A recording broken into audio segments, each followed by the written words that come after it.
Marco Polo too,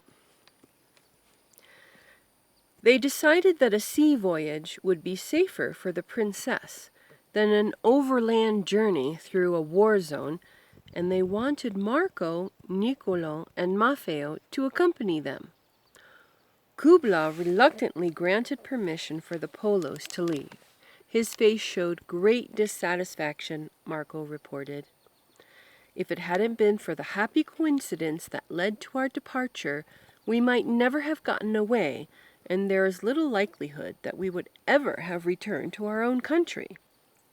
On the eve of their departure, Kublai gave the Polos 2 paitsa, those hefty golden tablets that commanded officials throughout the Khan's realms to provide the travelers with everything they needed for their safety and comfort.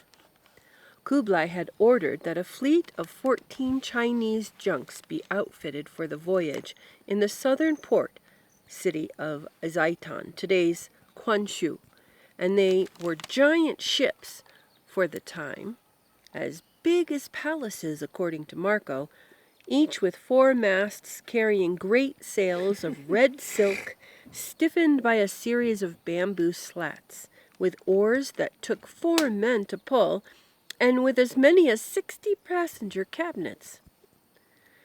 When the ships were ready, 600 passengers crowded aboard, among them the Polos, the Persian emissaries, and the Blue Princess with her attendants. Most of the other passengers were merchants on their way to India to buy exotic goods. There is much more than we could tell about China, Marco wrote, but the tale might become wearisome, so we will say no more. That's not the end of the story, however. They were about to sail to the islands of Sumatra and Ceylon, today's Sri Lanka, to the fabled kingdoms of India and beyond. Their homeward journey, Marco promised, would offer many marvels unlike anything to be found in the rest of the world.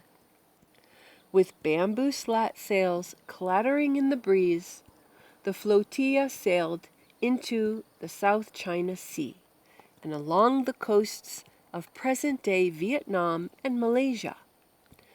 Marco says that they sailed fully 3 months before reaching the island of Sumatra, where the winds carrying them died. Then they spent 5 months waiting for weather that would permit them to continue their voyage. Sumatra had 8 kingdoms, each with its own ruler and language. The people along the coast were friendly and traded with us for food and the like. There is plenty of fish to be had, the best in the world, and coconuts as big as a man's head, which are sweet and savory and white as milk, according to Marco. But the travelers heard that cannibals lived in the interior of the island, so they stayed close to the beach. We disembarked from our ships, and for fear of those nasty brutes who eat human flesh, we dug a big trench around our encampment and built 5 wooden towers, and we lived inside these fortifications. When favorable winds returned, the Chinese junks continued their voyage, sailing west across the Bay of Bengal to the island of Ceylon, and from there to the southern coast of India, where everything is different from what it is with us, and excels in both size and beauty. They have no fruit, the same as ours, no beast, no bird. This is because of the extreme heat. The heat in southern India, Marco reported, is so intense and the sun so powerful that it's scarcely tolerable.